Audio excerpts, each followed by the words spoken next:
Part 21.19, All-Encompassing, the Prophets. As Salamut. Welcome back to Sufi Essence with Hammad Syed.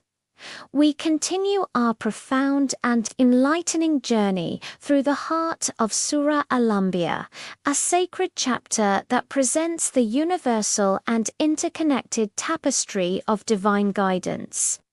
In our last session, we were witnesses to the magnificent stories of prophets Jonah, Zachariah, and Yahya, peace be upon them.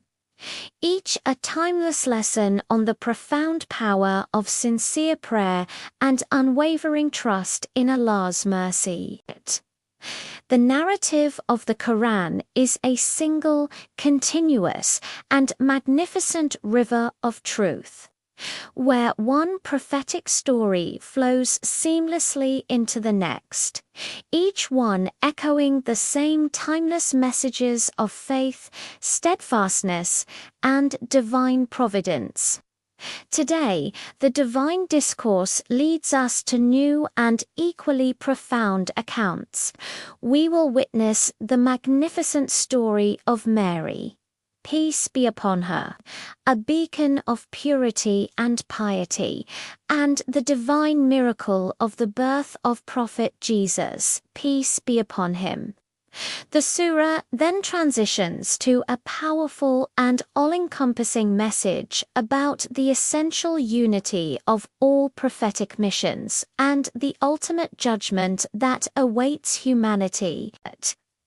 We will delve into verses 91 to 95, which chronicle the divine events surrounding Mary and Jesus and the fundamental truths that underpin all of the messages of the prophets.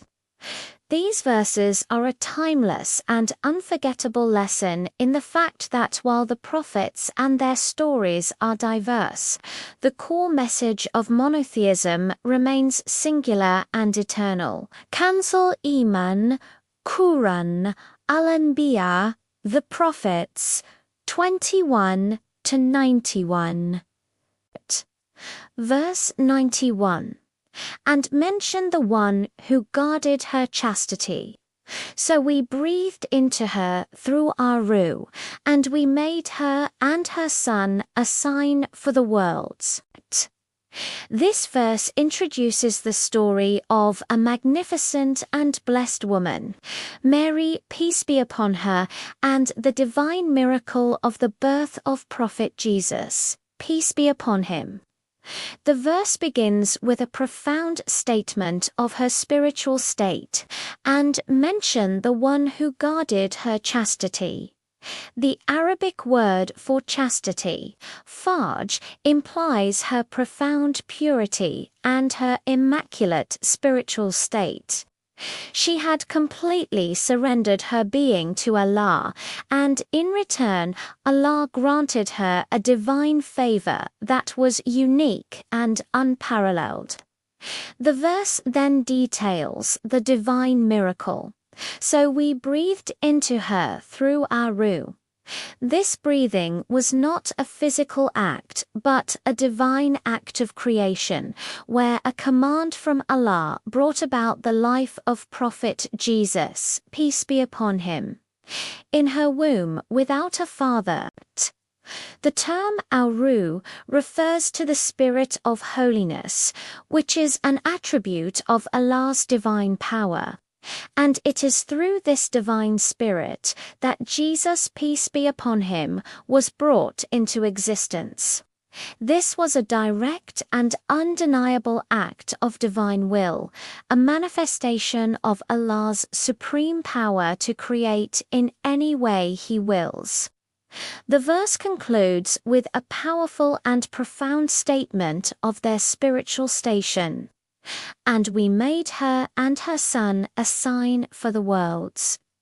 Both Mary and Jesus, peace be upon them, were not just ordinary human beings. They were a sign, a miracle, a testament to Allah's power and a reminder for all of humanity of his infinite capacity for creation. The Sufi understands this as a lesson in divine grace, that when a soul reaches a state of profound purity and surrender, it becomes a vessel for the divine, and Allah, in His boundless mercy, can manifest His power through it in ways that transcend the laws of nature. Kanzul Iman, Quran, Al-Anbiya, the Prophets, 21-92, verse 92. Indeed, this, your nation, is one nation, and I am your Lord, so worship me. This verse is a powerful and all-encompassing statement that serves as the central unifying theme of the entire surah, and indeed of all divine revelation. After recounting the stories of numerous prophets from Abraham to Jesus, peace be upon them all, the Quran brings them all together under a single unifying banner. The verse declares, "Indeed, this your nation is one nation." The Arabic word Ummah for nation here refers to the community of all the prophets and their righteous followers. It is a statement that all of the messengers of Allah came with the same fundamental message, and that their communities were, in essence, one single spiritual community bound by the worship of the one true God. The verse then declares the core message of every single prophetic mission, "And I am your Lord, so worship me." This is the essence of monotheism, the core of all divine revelations. It is a command to turn all of one's worship, one's love, one's hopes, and one's fears to the one who is the Lord of all creation.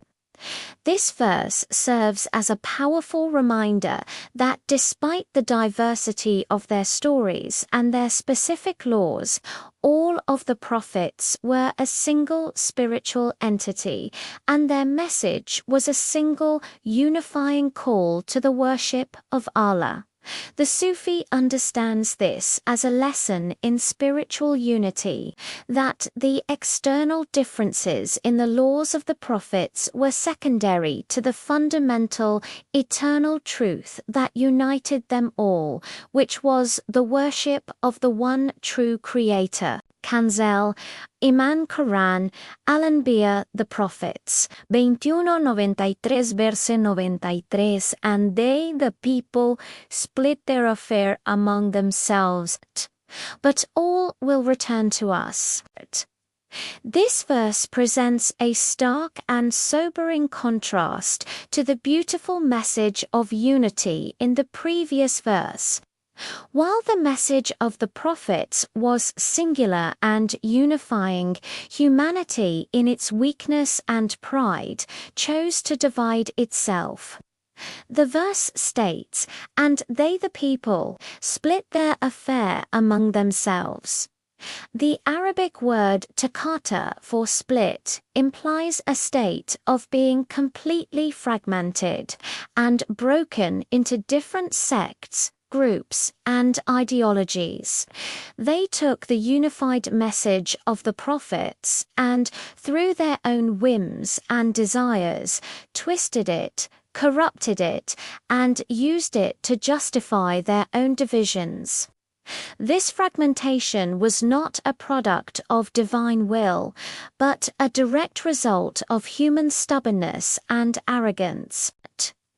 The verse then concludes with a powerful and profound statement of ultimate truth. All will return to us. This is a definitive and absolute statement of divine justice. It signifies that no matter how much humanity divides itself and no matter how much they stray from the path of truth, they will all ultimately return to their Creator for a final and ultimate reckoning. All of their divisions, their arguments, and their different ideologies will ultimately be rendered meaningless in the face of the one truth. The Sufi understands this as a lesson in the folly of spiritual division, that a heart that is not centered on the one truth of Allah will always be fragmented and will never find true peace or unity, and that the only true path to spiritual unity is through a complete return to the single source of all truth, which is Allah. Kanzel Iman, Quran, all-encompassing, the prophets. 21:94, verse 94. So whoever does righteous deeds while he is a believer, there will be no denial of his effort, and indeed we will record it for him. This verse is a magnificent and beautiful statement of divine justice and hope. After warning against the dangers of spiritual division, the Quran now presents a powerful promise to all those who choose the path of righteousness and unity. The verse states, "So whoever does righteous deeds while he is a believer, there will be no denial of his effort."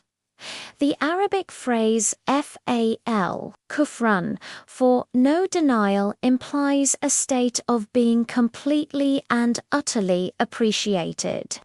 It is a promise that every single righteous deed, no matter how small, will be acknowledged and will not be lost. This promise is a source of immense comfort and reassurance for all believers.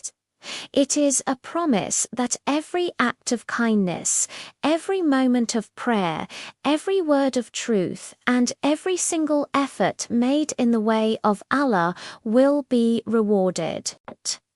The verse then adds a profound statement of divine recording, and indeed we will record it for him. This signifies that every single act, every single thought, and every single intention is being recorded by the Creator, and it will be presented to the believer on the Day of Judgment.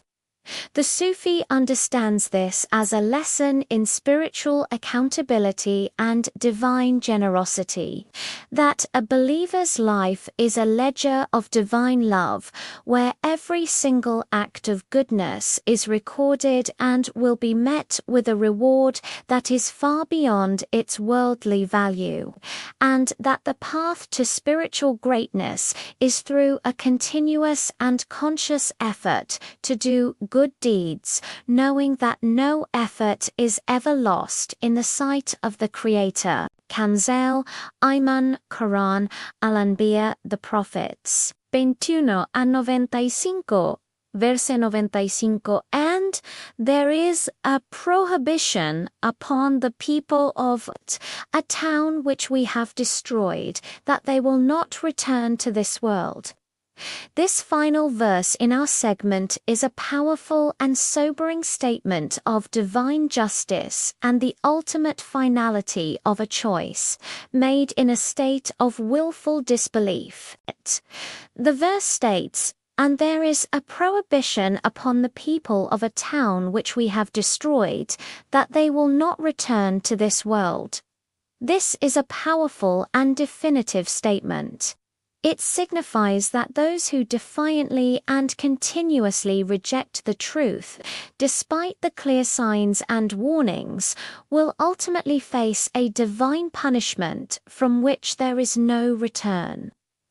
The prohibition is a divine decree that once a town or a people are destroyed for their disbelief, they will not be given a second chance in this world to return and repent.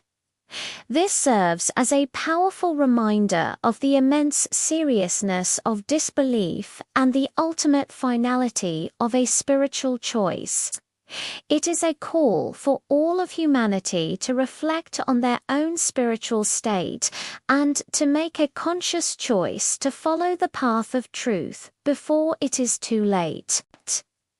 This verse is a powerful and solemn conclusion to a series of narratives that have shown both the immense mercy of Allah for those who believe and His ultimate justice for those who choose to defy Him. The Sufi understands this as a lesson in the finality of a spiritual state, that a heart that has become too hardened and too accustomed to disbelief will ultimately be beyond redemption and will face a consequence that is both profound and irreversible. Hadith, a powerful hadith from Sahih al-Bukhari, Book 61, Hadith 48, beautifully complements this account. The Prophet Muhammad, peace be upon him, said, "The example of the believers in their mutual love, mercy and compassion is like the example of a body. If one part of it complains of an ailment, the rest of the body will feel it and will not be able to sleep." This hadith highlights the profound spiritual unity of the believers and serves as a beautiful and timeless reminder that despite all of our worldly differences, we are, in essence, one single spiritual community bound by our love for Allah and for one another, and this unity is the essence of the divine message. Hadith narrated by Abu Musa, the Prophet, peace be upon him, said, "A believer to another believer is like a solid building, one part supporting the other." He then clasped his hands, interlocking them. Sahih al-Bukhari, Book 61, Hadith 48. This hadith beautifully complements the verse about the unity of the Ummah, highlighting that the believers, despite their worldly differences, are a single, unified and interconnected spiritual body, and that their strength lies in their profound unity and their love for one another. Let us now supplicate, drawing from the profound lessons of these verses, asking Allah to grant us a deeper understanding and to guide our every step. O Allah, the Lord of Mary and Jesus, we turn to you in our moments of weakness, and we seek your profound guidance and your immense mercy. Unite our hearts upon the single truth of your oneness and remove from our souls the darkness of division and discord. Make our deeds sincere and our efforts in your way worthy of your acceptance. O most merciful, we seek refuge in your power from all forms of spiritual corruption and pray that you make us of those who are truly united in your divine love. May Allah illuminate your heart and mind with the light of this divine ilm. May He make your channel a beacon of guidance for all who seek spiritual clarity and truth. May your efforts be a source of immense reward, and may you be granted the highest stations of paradise. May the peace and blessings of Allah always be upon you and your loved ones. May He grant you unwavering steadfastness on the path of truth. And may your work be a testament to His magnificent names, Ar-Rahman and Ar-Rahim.